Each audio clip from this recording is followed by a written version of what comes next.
Welcome to Subramani. When I started life, and I'm sure many people like me who started their life in their 80s had to work real long hours. It was a chartered accountant's practice that I was looking after. He had given up his practice to go into industry, and he didn't want to throw away his practice, so he had asked me to manage it. It was extremely difficult. There were about 3,000 odd clients for whom income tax returns had to be filed, then there would be hearings, etc. Then there were about 30, 40 companies for which audits had to be completed. There was a company secretary reporting to me, and I was all of 25. And that was the time when I was also involved in a court case which involved a lot of travel.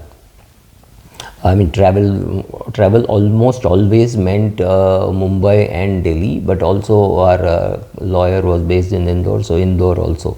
And so there were not so many flights. Guys, please understand. Indian Airlines flew. There was some Continental airline, which is perhaps closer.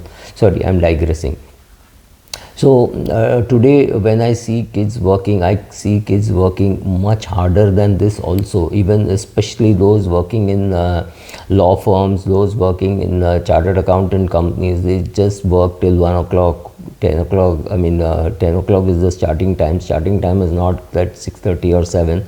9:30, 10 could be the starting time, but they just go on till 11, 12, and then they reach home at 1 o'clock. So that's the kind of hard work that kids are putting in, and that could lead to burnout. We never worried about burnout. I don't know why, but maybe we got weekends more easily than these kids are getting. We at least didn't have cell phones to be chased by clients or by bosses, right? So which means once you reached home, of course you had a phone at home, so they could still call, but that possibility was perhaps less, or somebody could pick up the phone and say it's not there. Not that we needed to do something like that, because at that age of 22, 23, you want to work that hard.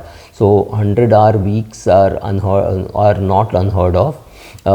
Today in managing consulting companies, people work that hard and maybe harder, but we hear of burnouts, and during the COVID times we heard of burnout because of mental pressure also, right? And then there is insecurity. There is far more insecurity today for kids than we had. I did not feel any time that I'm insecure, that something will happen. That maybe because I was always on my own, that I never worried about that.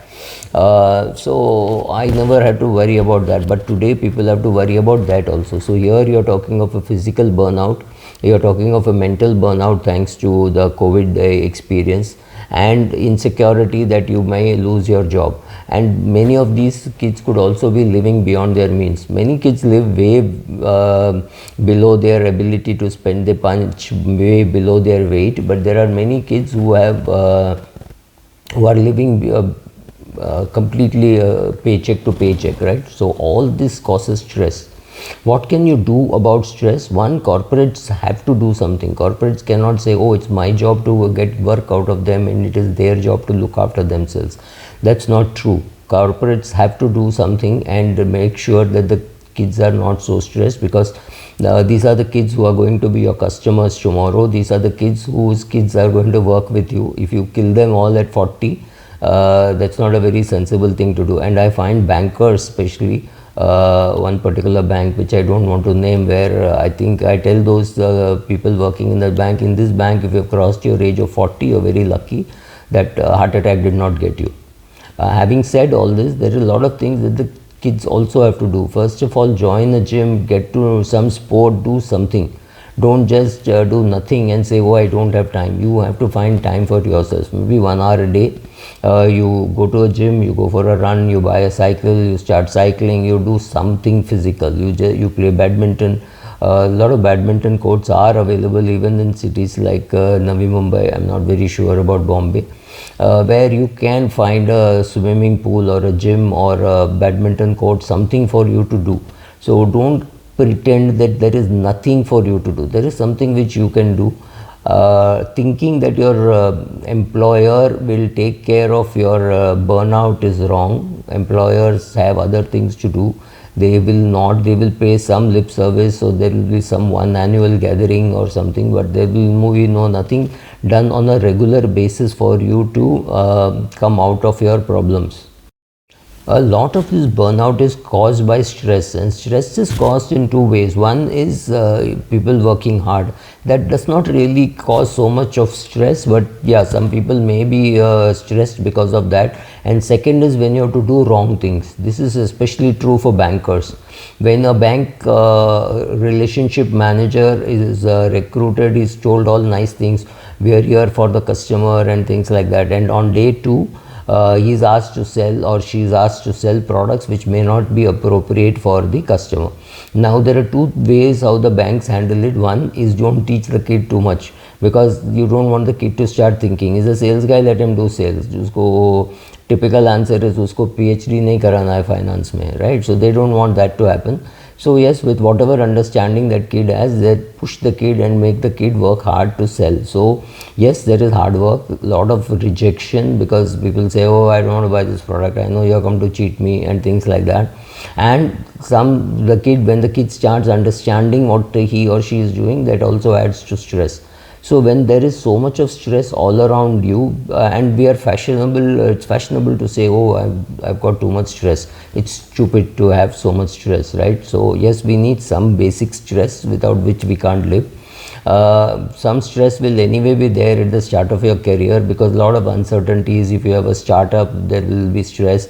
All that will be there, but that does not mean you cannot take time off from your busy schedule and find time to go to the gym or do some physical activity which will help you reduce the stress. So don't just sit there saying, oh, I'm too stressed. It doesn't work that way. You have to go out, work, and make sure that you manage the stress, right? So Deepika Padukone had the guts to come and say that there was a mental problem for her. She had an issue of mental health.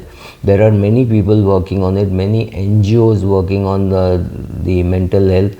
Employer should do something, but largely employer won't do anything. So it's completely up to you to handle all your problems, your stress, your overwork, hard work, less work, more work, whatever it is, or say being made to sit on the bench. Any of these things which is leading to stress, go and face it up front. Do some physical activity and reduce your stress. That's what you can do.